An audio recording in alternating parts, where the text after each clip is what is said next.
जैसे हम अर्थ की सरफेस से ऊपर जा रहे हैं, ठीक, अर्थ की सरफेस से ऊपर जा रहे हैं और ऊपर जाने पर जी की वैल्यू चेंज हो जाती है। अब जो हाइट है वो अर्थ के रेडियस के कंपैरिजन में हाइट है, तो फिर फार्मूला हम कौन सा फार्मूला यूज करेंगे? Height is equivalent to the radius of the earth, and this formula is used.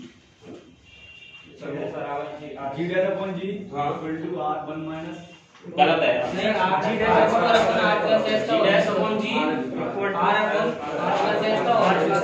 Are plus h का होल स्क्वायर, इस वाले फार्मूले का यूज करेंगे, ठीक है, जब हम एच की वैल्यू बहुत लार्ज है तब, ठीक, और जब एच की वैल्यू बहुत स्मॉल है तो फिर ये वाला फार्मूला यूज करेंगे, d dash equal to g 1 minus 2h upon r. इसको इधर लिखना चाहो उधर भी लिख सकते हैं, ठीक है, ठीक।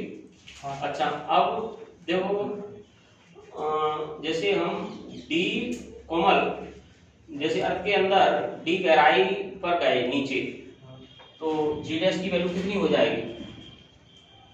जल्दी बोलो, टाइम नहीं लगाना, जल्दी बोलो। देवेंद्र बोलो। G into 1 minus D upon R. G 1 minus D upon R, ठीक है। अब सोनू, तुमको ये बताना है कि अर्थ की सरफेस से हम ऊपर जा रहे हैं 1 किलोमीटर, एच 1 किलोमीटर ऊपर गए, ठीक, अर्थ की सरफेस से 1 किलोमीटर ऊपर गए और वहां पर जी की वैल्यू क्या है? अपनी अर्थ से कम हो जाएगी। अब हम अर्थ के अंदर गहराई में कितने दूरी तक जाएं? 2 किलोमीटर जाना पड़ेगा। 2 किलोमीटर क्यों जाना पड़ेगा? क्योंकि 2h किसके बराबर है? डी के बराबर है। तो यहाँ पर h की जगह 1 रख देंगे, h की जगह 1 रख देंगे, 2 इंटू 1, तो d बराबर 2 किलोमीटर, ठीक।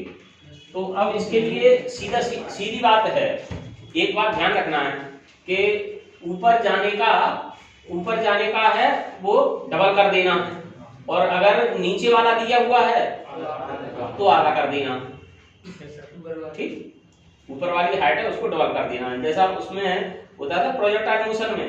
प्रोजेक्टाइल मोशन में एक क्वेश्चन हमने बताया था कि वो क्वेश्चन आया नहीं था कि जैसे किसी ऑब्जेक्ट को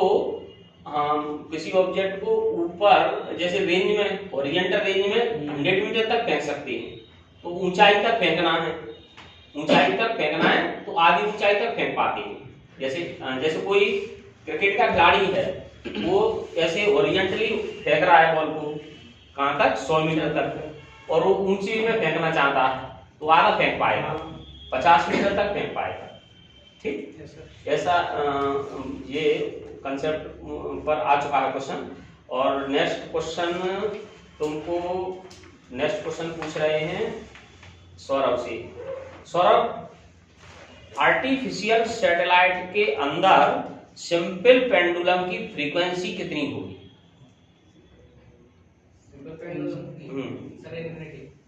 इन्फिनिटी हो जाएगी। देखो कैसे गलत है ये आंसर, क्योंकि फ्रीक्वेंसी क्या होता है? 1/t टाइम पीरियड, 1/t होता है फ्रीक्वेंसी, 0 हो जाएगी।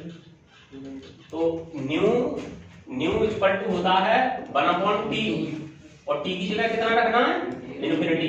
तो न्यू कितना होगा? 1/infinity, 0 कितनी हो जाएगी? 0, ठीक है। और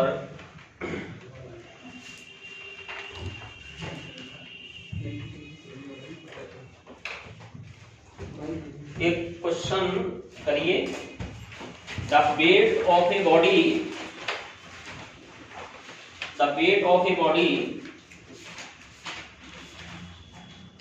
on the surface of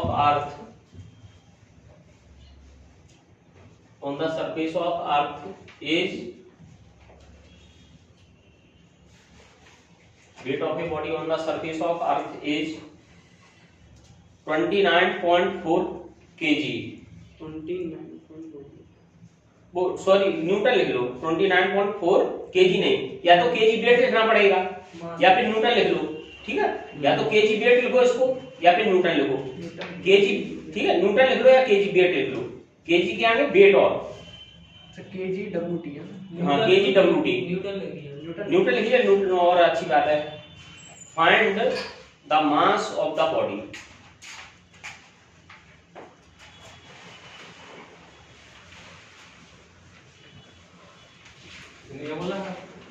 Hindi में देखो, एक वस्तु का पृथ्वी पर भार, एक वस्तु का पृथ्वी पर भार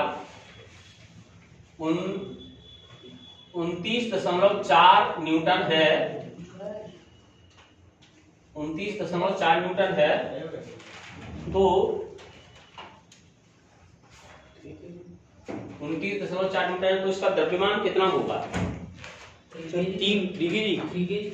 केजी, ठीक है, सही आंसर है।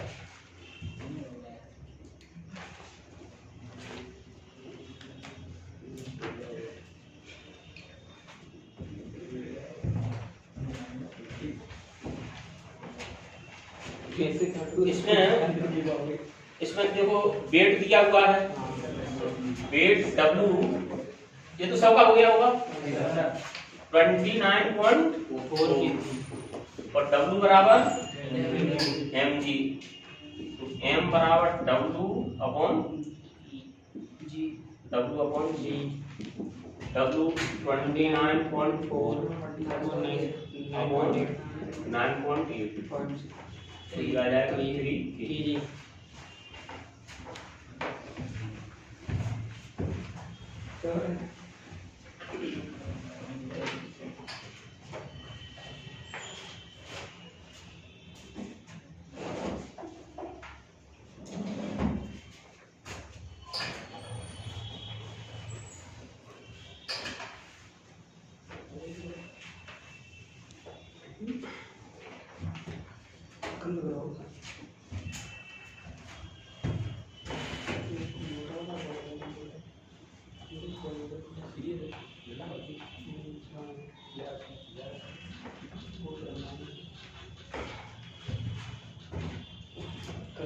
देखो इसमें अर्थ पोल पर फ्लैट है और ये पोल पर तो फ्लैट है और इक्वेटर पर कैसी है, इक्वेटर पर इसकी रेडियस ज्यादा है, तो ऐसा पहली बात तो ये ऐसा क्यों है? जैसे अर्थ है, अर्थ का शेप ऐसा होता है, इस टाइप से ऐसा होता है, इसकी पोलर रेडियस है, पोलर ये इक्वेटोरियल रेडियस है, ये ज्यादा होती है, आर ई ज्यादा होती है और आर पी है ये कम होती है, r e is greater than r p, ठीक, यानी जैसे हम पोल पर वैल्यू निकालें तो g p equal to g m upon r p square और जीई निकालें तो g m upon r square. अब इसमें जो अर्थ की इक्वेटोरियल रेडियस है वो कैसी है, ज्यादा है, क्यों है ज्यादा? क्योंकि अर्थ यहाँ पर कैसी है, फ्लैट है, तो अर्थ फ्लैट यहाँ पर होने का रीजन ये होता है कि अर्थ ये रोटेशन मोशन करती है, अपनी एक्सिस पर रोटेशन मोशन करती है, तो जैसे कोई बॉडी रोटेटरी मोशन ऐसे कर रही है तो उसका ज्यादा से ज्यादा मास किधर जाएगा, बाहर की तरफ जाने की कोशिश करेगा, तो इस कारण से ये रेडियस इसकी ज्यादा हो जाती है, इक्वेटोरियल रेडियस, और आर ई ज्यादा है, आर पी कम है, तो इसका मतलब क्या है, यानी are e is greater than r P, तो इसका मतलब क्या हुआ, जी पी ग्रेटर देन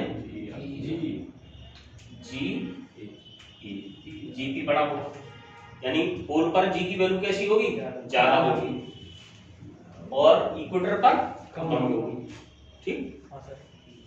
जैसे किसी स्केल को जब कैलिब्रेट करते हैं कैलिब्रेट का मतलब होता है अंशांकित करना। अंशांकित करना मतलब स्केल पर चिन्ह बनाना।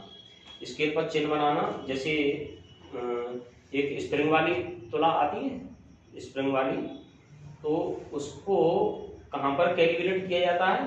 हाइट तो होना चाहिए सी लेवल, ठीक, हाइट सी लेवल होना चाहिए, क्योंकि सी लेवल की फिक्स हाइट होती है। अपना ग्वालियर सी लेवल पर नहीं है, अपना ग्वालियर सी लेवल से ऊपर है, ठीक, समुद्र से ऊपर है अपना ग्वालियर। कितना ऊपर है ये तुम बिरला नगर स्टेशन पे देख सकते हो, या फिर यहाँ स्टेशन पे देख सकते हो, कितना जितना ऊपर है वो पढ़ सकते हो।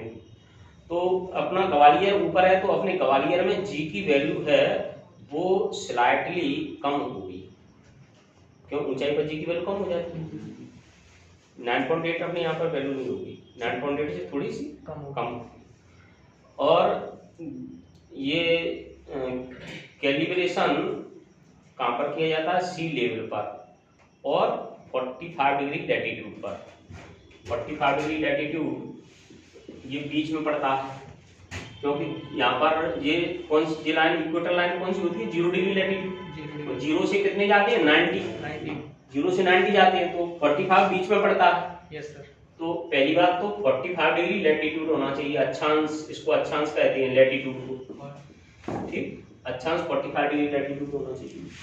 और लेवल कैसा होना चाहिए? सी लेवल होना चाहिए। वहां पर स्केल को कैलिब्रेट किया जाता है।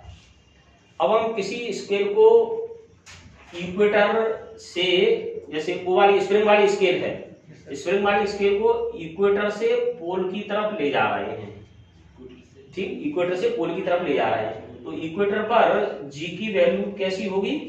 कम होगी, और पोल पर जी की वैल्यू कैसी होगी? ज्यादा होगी। तो इक्वेटर से पोल की तरफ कंटिन्यू वो कैसा वेट बताती जाएगी? पहले तो यहाँ पर वेट कैसे बताएगी? यहाँ पर वेट कम बताएगी, क्यों? उसको 45 पर लैटिट्यूड पर वो किया गया है, तो 45 पहले तो यहाँ पर कम बताएगी, कम बताते बताते फिर वो एग्जैक्ट वैल्यू बताएगी 45 पर, और 45 के बाद में फिर वो क्या कैसा बताएगी? फिर वो ज्यादा वेट बताने लगेगी। और ये उसके लिए है, स्प्रिंग वाली बैलेंस के लिए। और जो फिजिकल बैलेंस है, फिजिकल बैलेंस नहीं बताएगी, उसमें तो दोनों तरफ पल्ले होते हैं, जितना जी उस पर लगेगा उतना जी दूसरे पर लगेगा, ठीक। अब इसमें जी की वैल्यू है एक चीज से और अफेक्टेड होती है, ये तो समझ में आ गया ये वाला? हाँ सर। तो पहले तो इस वाले को नोट कर लो। ये इसको कैसे कैसे नोट करोगे? द इफेक्ट ऑफ gravity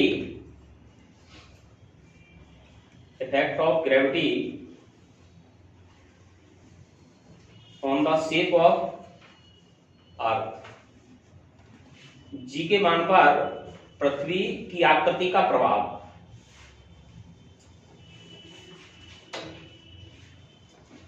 तो इसमें लिखोगे the equatorial radius of earth, the equatorial radius of earth is greater than its polar radius.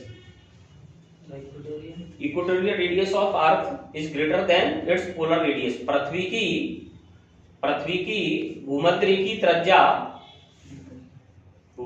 त्रिज्या इसकी ध्रुवीय त्रिज्या से अधिक होती है,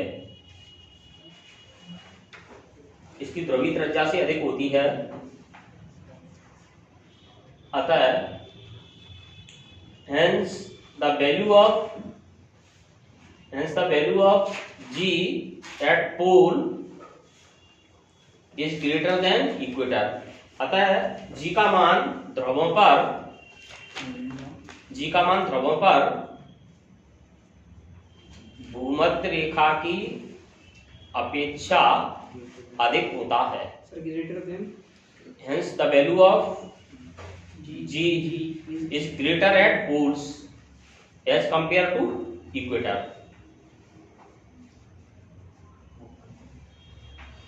As compared to equator।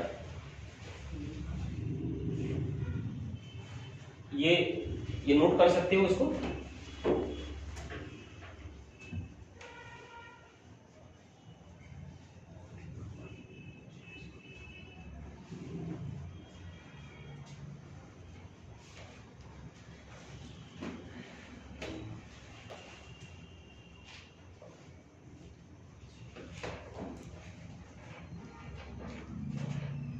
Clear हो? Yes sir.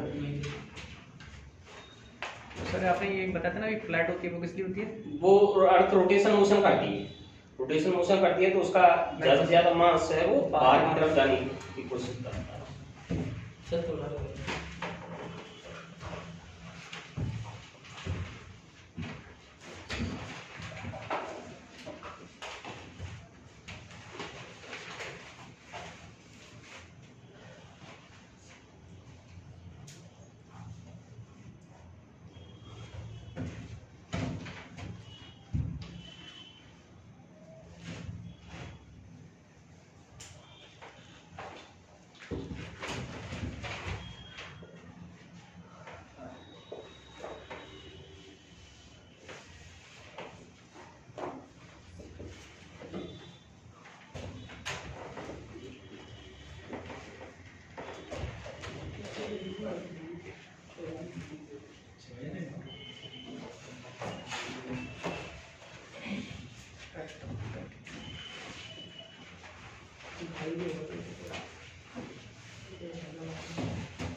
तो अर्थ अपनी एक्सिस पर रोटेट करती है, अर्थ अपनी एक्सिस पर रोटेट करती है और अर्थ के हर पॉइंट का लैटिट्यूड है वो अलग अलग होता है। जैसे यहाँ पर किसी पॉइंट का लैटिट्यूड है, सपोज कीजिए लैम्डा लैटिट्यूड है इस पी पॉइंट का, और यहाँ पर ये अर्थ है वो एंगुलर वेलोसिटी ओमेगा से घूम रही है, तो इस लैटिट्यूड पर लैटिट्यूड और एंगुलर वेलोसिटी यानी लैम्डा ओमेगा जी और जी डैश, इनके बीच में क्या रिलेशन होता है? इनके बीच में ये रिलेशन होता है g dash is equal to g minus omega square R, R यहाँ पर अर्थ की रेडियस है, omega square R cos square lambda. ये लैटिट्यूड है क्या? लैटिट्यूड है हर प्लेस, जैसे मोबाइल में तुम टाइम देखते हो, वर्ल्ड का टाइम देखते हो, तो वर्ल्ड के टाइम देखने के लिए दो लाइन आती हैं, एक जो वर्टिकल लाइन आती है जिसको कहते हैं लॉन्गिट्यूड, और हॉरिजॉन्टल लाइन आती है जिसको कहते हैं लैटिट्यूड। ठीक, तो किसी प्लेस की पोजीशन है, पोजीशन का डिटर्मिनेशन हम इन दो लाइन से डिटरमाइन करते हैं। जैसे दिल्ली का टाइम आएगा तो दिल्ली का लैटिट्यूड और लॉन्गिट्यूड दिल्ली का दिया हुआ होगा, ये लॉन्गिट्यूड से जो लॉन्गिट्यूड वाली लाइन है वो टाइम का डिटरमिनेट, ये दोनों लाइन किसी जगह की पोजीशन बताती है। वर्ल्ड में कहीं पर भी जैसे जो एरोप्लेन वगैरह होते हैं, एरोप्लेन उनके लिए इन लाइन का बहुत ज़्यादा इंपॉर्टेंस होता है कि हमें किस तरफ जाना है। तो यहाँ पर इसका लैटिट्यूड, इक्वेटर पर लैटिट्यूड कितना है? 0। इक्वेटर से जैसे हम बढ़ते जाएंगे तो लैटिट्यूड बढ़ता जाएगा, बढ़ते बढ़ते जब हम पोल पर पहुंच जाएंगे तो ये कितना हो जाएगा? 90 डिग्री हो जाएगा। ठीक, पोल पर लैटिट्यूड 90 डिग्री हो जाएगा। अब जैसे इक्वेटर पर लैम्डा की वैल्यू क्या है? 0 एट इक्वेटर, इसको हिंदी में ये कहेंगे अक्षांश का प्रभाव, अक्षांश जीव के मान पर अक्षांश का प्रभाव, या रोटेशन मोशन कहते हैं घूर्णन गति, घूर्णन गति या अक्षांश का प्रभाव। तो जैसे केस फर्स्ट हमने लिया है किसके लिए? At equator, at equator means भूमध्य रेखा पर। सही, वहां पे क्या लिखा है? भूमध्य रेखा पर, कहां पर ये अक्षांश लिखा है? लैटिट्यूड ऑन द के बाद latitude on the value of g, value of g l के बाद ही आएगा क्या?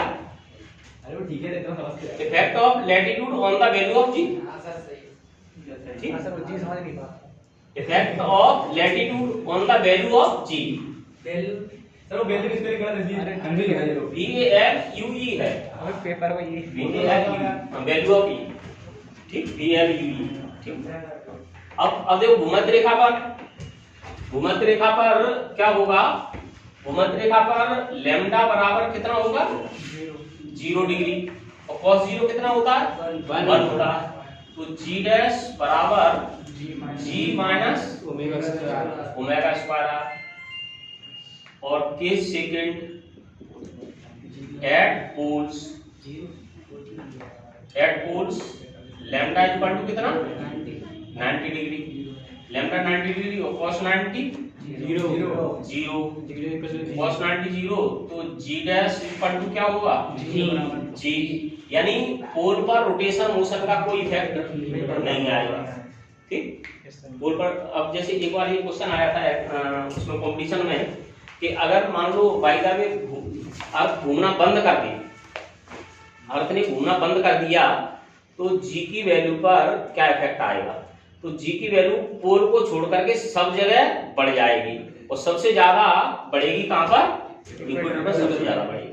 ठीक, अर्थ अगर घूमना बंद कर देगी तो ओमेगा क्या हो जाएगा, जीरो, ओमेगा जीरो हो जाएगा, तो सब जगह g की वैल्यू सब जगह रोटेशन के कारण है वो कैसी होगी, कोई इफेक्ट नहीं पड़ेगा रोटेशन के कारण, रोटेशन का, और सब जगह जी की वैल्यू बढ़ेगी, लेकिन पोल पर तो वही रहेगी। पोल पर क्यों रहेगी, क्योंकि पोल पर जी रोटेशन मोशन में कोई इफेक्ट ही नहीं आता है, जी डैश बराबर जी होता है।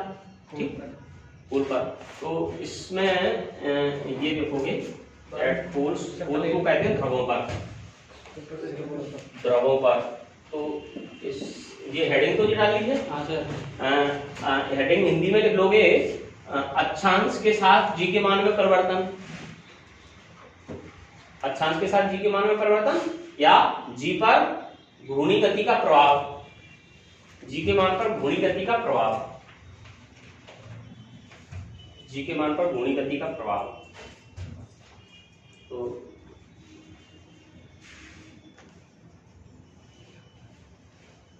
इसकी लैंग्वेज ऐसे बनाओगे, कैसे कैसे बनाओगे language, let earth is rotate with angular velocity omega, earth rotates with angular velocity omega,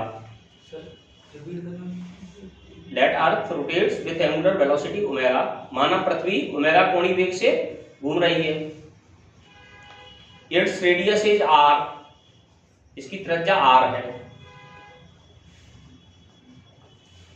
then at latitude lambda,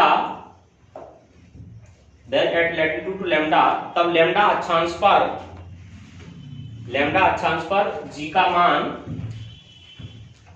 lambda अक्षांश पर g का मान g डैश बराबर, ये नोट कर लो, g डैश बराबर g then at latitude lambda lambda the value of g is, तब lambda अक्षांश पर g का मान ये होगा g dash equal to g minus omega square are cos square lambda.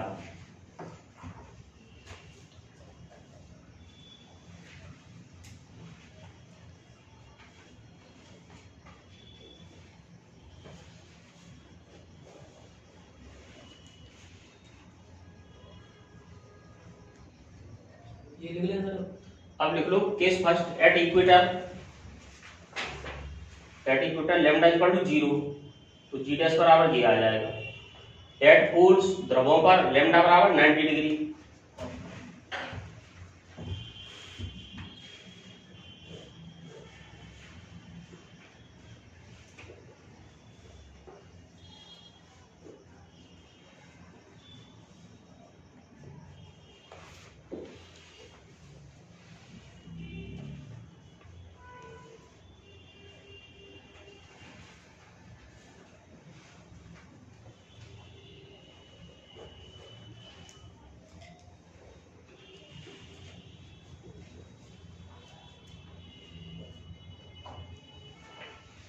Sir earth rotate करना बंद कर देगी तो सर बढ़ कैसे जाएगी? अभी बता, देखो अर्थ रोटेट करना अगर बंद कर देगी, अर्थ की रोटेशन के कारण ये जो जी की वैल्यू है वो जी में से कुछ वैल्यू कम हो रही है, जी में से कुछ वैल्यू कम हो रही है। अब वो कम होना किस पर डिपेंड कर रहा है, वो कम होना डिपेंड कर रहा है लैटिट्यूड पर, लैटिट्यूड पर भी डिपेंड कर रहा है, ओमेगा पर भी डिपेंड कर रहा है। तो सबसे ज्यादा ये कहाँ पर एंगुलर वेलोसिटी का इफेक्ट सबसे ज्यादा कहां पर हो रहा है? इक्वेटर पर। क्यों? इक्वेटर पर cos की वैल्यू क्या है? 0। cos 0 सबसे हाईएस्ट 0 पर ही होता है, और उसके बाद में cos की वैल्यू क्या होती है? कम होती जाती है, तो कम होती जाती है। अब इसमें से g में जैसे रोटेट करना बंद कर दिया तो ओमेगा हो गया 0, ओमेगा 0 होगा तो g डैश किसके बराबर होगा? g के बराबर होगा।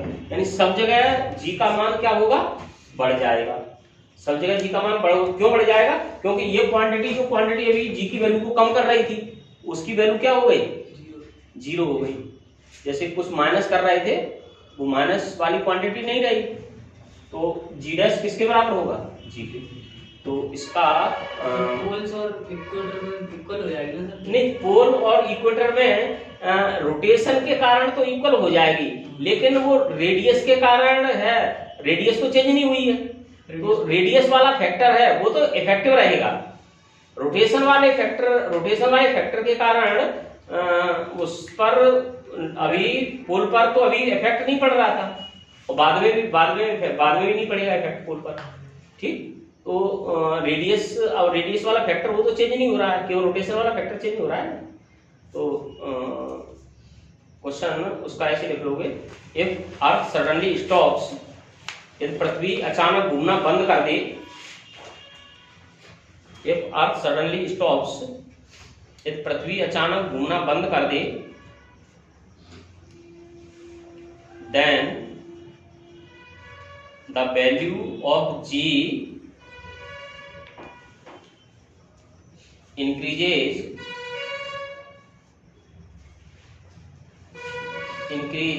at every place except at the pole, except at the pole। यदि अर्थ घूमना बंद कर दे तो जी का मान प्रत्येक स्थान पर बढ़ जाएगा, केवल ध्रुवों को छोड़कर। जी का मान प्रत्येक स्थान पर बढ़ जाएगा केवल ध्रुवों को छोड़कर, तथा इसके मान में सबसे अधिक वृद्धि भूमध्य रेखा पर होगी। And the value of ji more increases at the equator, तथा जी के मान में सर्वाधिक वृद्धि भूमध्य रेखा पर होगी। देखो, अब तुमने ये डायग्राम बनाया है कि नहीं बनाया? बना लिया तो समझदारी का काम किया है। तो बिना कहीं डायग्राम बना लेना है। ये समझ में आया है कि नहीं आया है? आ गया समझ? ठीक।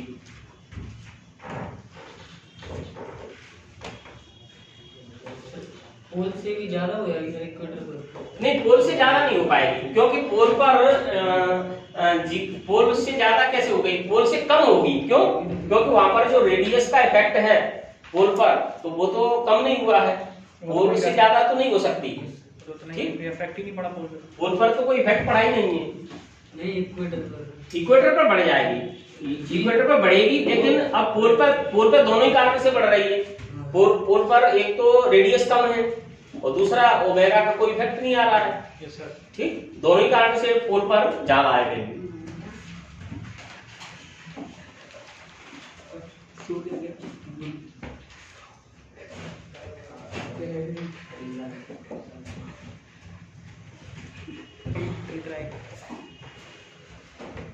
एक क्वेश्चन देखो, द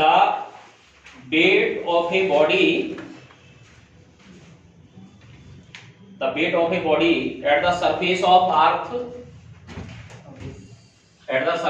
earth is 700 Newton.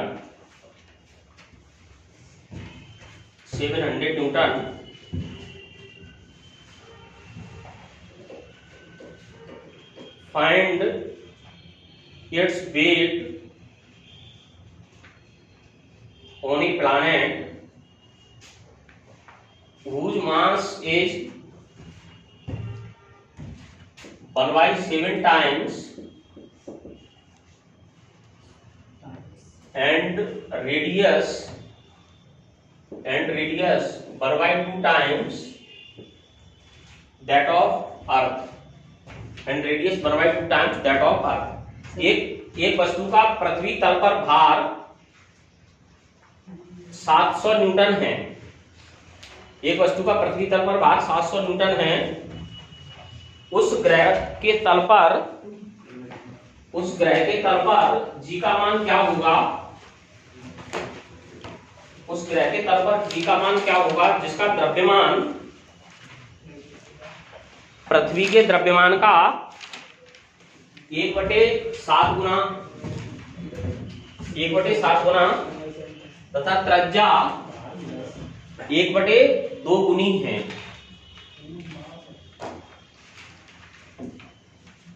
तथा त्रिज्या 1/2 गुनी है।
तो देखो इसको ऐसे करेंगे, हाँ 1000 नहीं, देखो ऐसे करेंगे इसे mg, ये वेट दिया हुआ है कितना 700 न्यूटन अर्थ पर दिया हुआ है।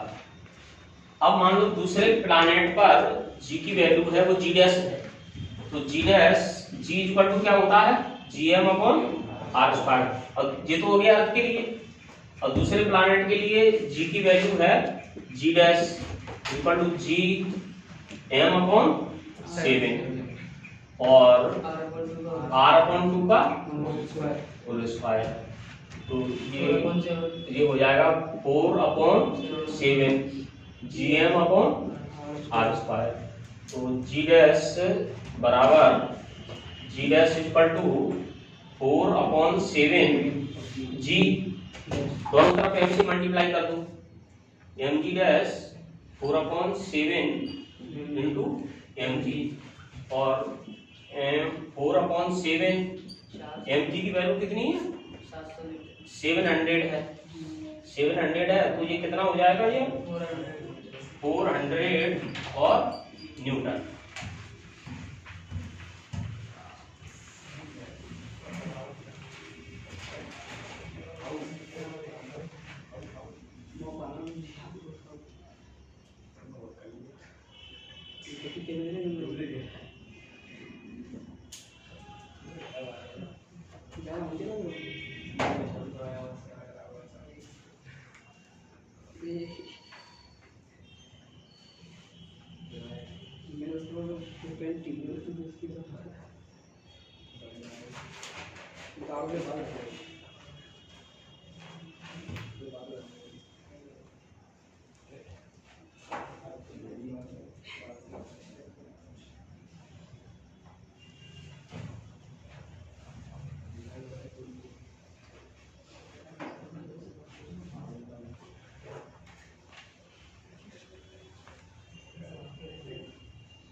ओके ठीक।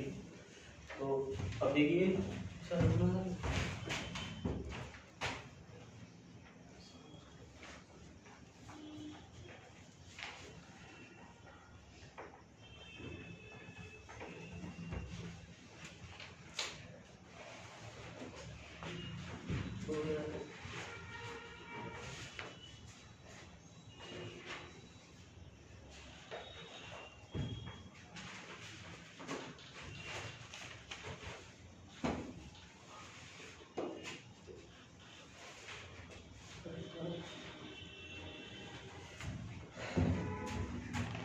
क्वेश्चन को, the weight of a body in a coal mine comma sea level and at a mountain are W1, W2 and W3, then which one of the following is correct? Hindi में लिखो, एक किसी कोयले की खदान comma समुद्र तल, कोयले की खदान कॉमा समुद्र तल तथा पर्वत की चोटी पर वस्तु के भार क्रमशः W1, W2 और W3 हैं, W1 और W2 और W3 हैं, तो निम्न में कौन सा सत्य है?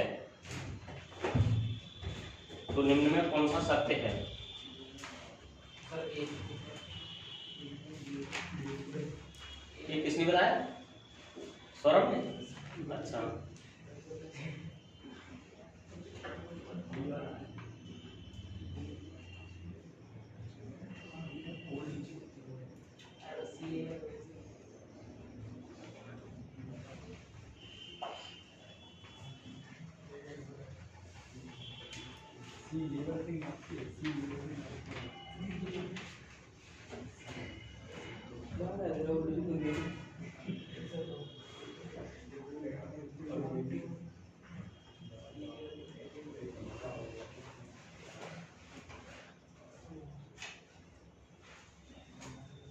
अगर तुम बताओ, ये वाला ही है। रीजन बताओ। रीजन नहीं पता बस। अब ये पता नहीं, रीजन पता नहीं है। अच्छा, तो तुक्का लगाया यार। नहीं, सी लेवल पे सर ज्यादा रहता है, नीचे एकदम नीचे ज्यादा सर ऊपर कम होता है, माउंटेन पे कम होता है। देखिए, ये देवेंद्र ने ये सही वो बताया है रीजन। सौरभ तुम बताओ रीजन। सी लेवल पे तो मैक्सिमम ही रहता है। सी लेवल पे मैक्सिमम रहता है, और नीचे जाएंगे तब भी कम होगा, ऊपर जाएंगे तब भी कम होगा। तो W2 है वो सी लेवल पर है, तो W2 बड़ा होगा किससे? W1 से, और W2 बड़ा होगा किससे? W3 से, दोनों से बड़ा होगा। ठीक, सी लेवल पर तो वैल्यू सबसे ज्यादा होती है। ठीक, सर क्वेश्चन दोबारा बोलना मैं ये क्वेश्चन क्या लिखा नहीं है, लिखा नहीं है क्वेश्चन। पूरा पीछे को छूट गया है सर में नहीं आवे मेरे तो काहे सही बैठा हमने पढ़ना क्वेश्चन तुमने कहाँ गलती की है? पढ़ो। The weight of a body in coal line, coal mine है, कोल माइन, कोयले की खदान, coal mine, sea level, sea level line at a movement mountain ले लिया था।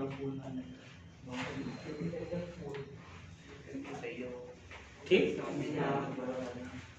देखो ये अर्थ के ऊपर जाओगे तब भी जी की वैल्यू कम होगी, अर्थ के नीचे जाओगे, खदान में जाओगे तब भी जी की वैल्यू कम होगी, और सबसे ज्यादा कहां पर होगी? सरफेस पर। तो ये वैल्यू कहां पर है? सरफेस पर। और ये कहां पर है? गहराई में। गहराई में जी की वैल्यू कम होती है, वेट कम होगा। ऊपर जाने पर जी की वैल्यू कम होती है, तभी वेट कम होगा। ज्यादा कहां पर होगा? सरफेस। ठीक, अगला क्वेश्चन देखो, the mass of a body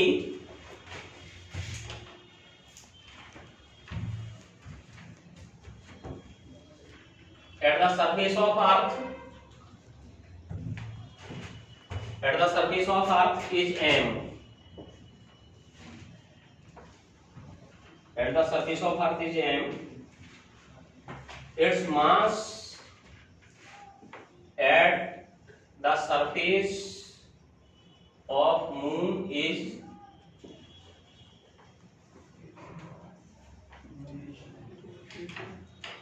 एक वस्तु का पृथ्वी के तल पर द्रव्यमान m है,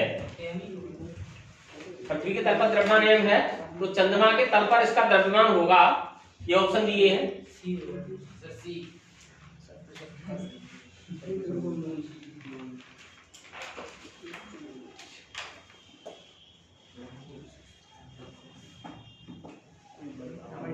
सर एम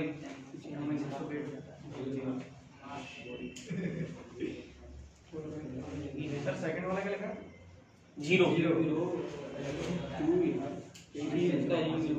और दिखाने हिंदी में लिख लिया रोहित? हिंदी में लिख लिया कि नहीं?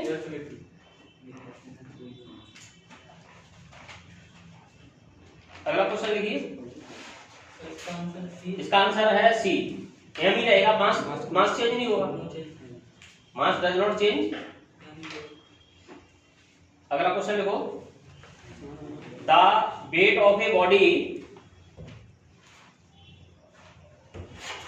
At the surface of earth is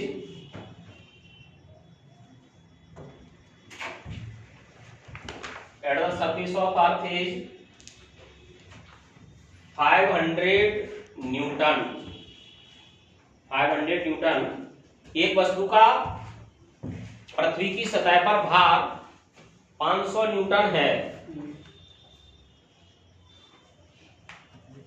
find its weight at a depth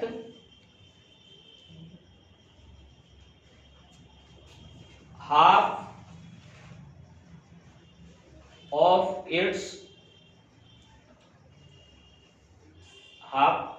of its total depth. Find its weight at a depth half of its total depth. पृथ्वी की सतह से आधी गहराई पर इसका मान क्या होगा?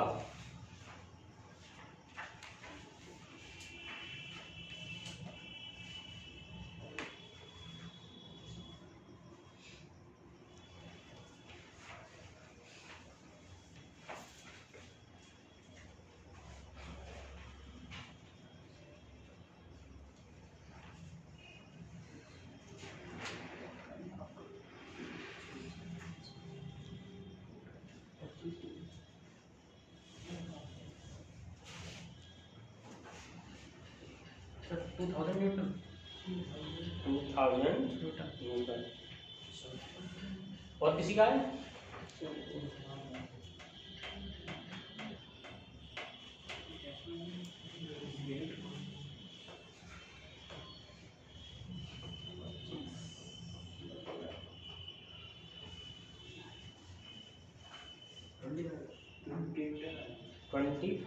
न्यूटन 250 न्यूटन राइट आंसर है। देखो तो एक तो इसको एक करने का तरीका है 2 मिनट का, एक तरीका है 1 सेकंड का। तो कौन सा तरीका बताएं? 1 सेकंड वाला बता दें? पहले बड़ा बता दें। तो बड़ा तरीका ये है G'=G1 - D/R। ठीक, अब डेप्थ, आधी डेप्थ पर D क्या है? R/2। आधी डेप्थ पर पहुंच गए तो रेडियस के आधे पर पहुंच गए, तो G' कितना हो जाएगा? G1 - R/2/R। R से R कैंसिल, G1 - 12/2 तो कितना हो गया? जी डैश 1/2 हो गया m g dash m g upon 2 और एम जी कितना दिया हुआ है 5 तो 250 न्यूटन हो गया। ठीक और 1 सेकंड वाला बता ना 1 सेकंड वाला तरीका ये है कल हमने ग्राफ खिंचवाया था तो जी प्रोपोर्शनल गहराई के अंदर जी प्रोपोर्शनल क्या था आर के जी प्रोपोर्शनल आर ठीक तो जी प्रोपोर्शनल आर के है तो हमने इसको दूरी को आधा कर दिया तो जी की वैल्यू भी आधी हो जाएगी और जी की वैल्यू आधी हो जाएगी तो वेट आधा हो जाएगा तो 500 का आधा कर दो। ये 1 सेकंड वाला तरीका है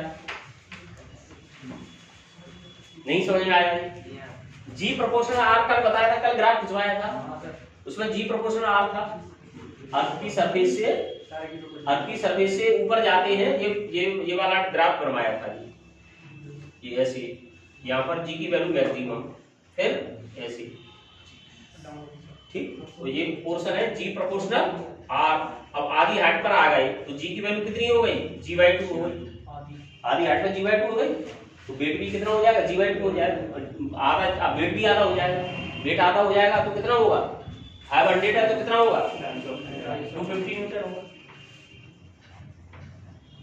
सर बोलो क्वेश्चन में लास्ट वाली लाइन बोलना जरा find its weight at a depth half of its depth total depth half of its total depth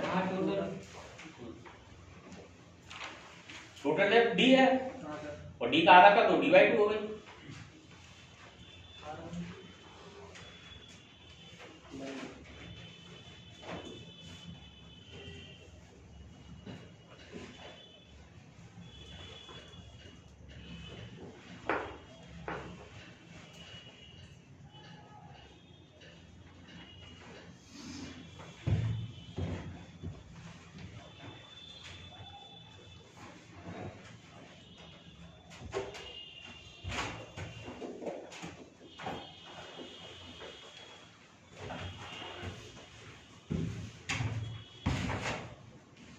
note कर लिया अगला क्वेश्चन लिखिए यदि पृथ्वी का घनत्व 4 गुना कर दिया जाए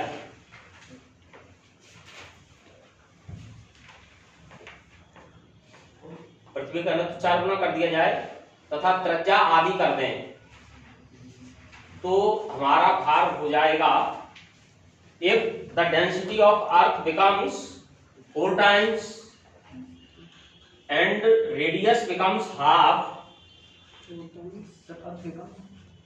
and density of earth becomes 4 times and radius becomes half then weight of our body is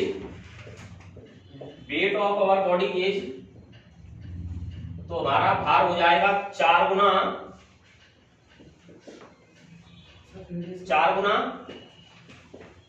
radius half आधा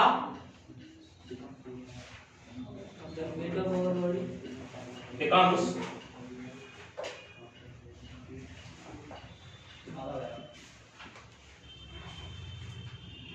ये ऑप्शन है 4 गुना आधा कोई परिवर्तन नहीं 2 गुना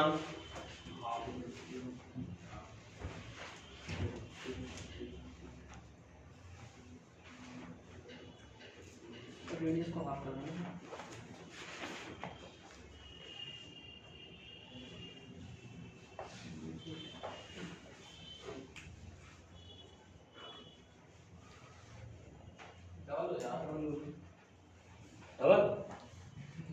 देखते हैं सौरभ की बात देखते हैं देखो जी प्रोपोर्शनल होता है जी प्रोपोर्शनल आर डी है ये कल बता दिया है वो और तो क्वांटिटी कांस्टेंट है आर और डेंसिटी पे ऐसे डिपेंड करता है डायरेक्टली डिपेंड करता है ठीक अब रेडियस को कितना किया गया है रेडियस को आधा किया गया है तो रेडियस को आधा कर दिया तो r अपॉन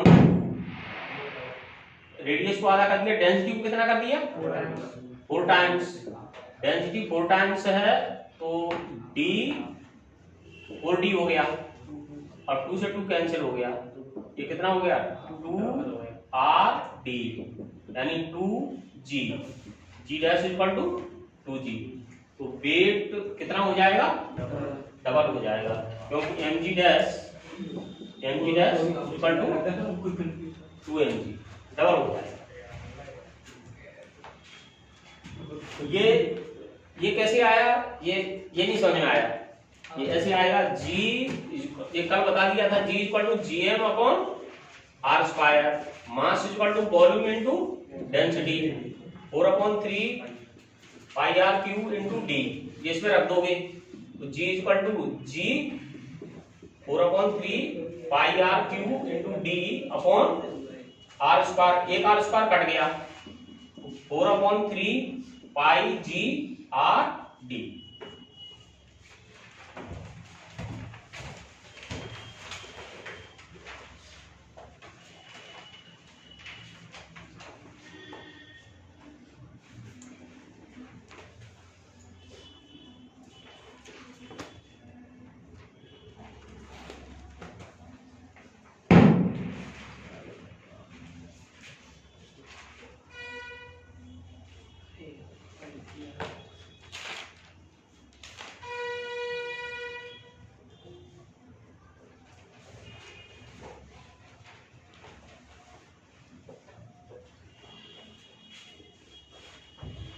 कट गया ना, हाँ सर। बंद कर दो इसे।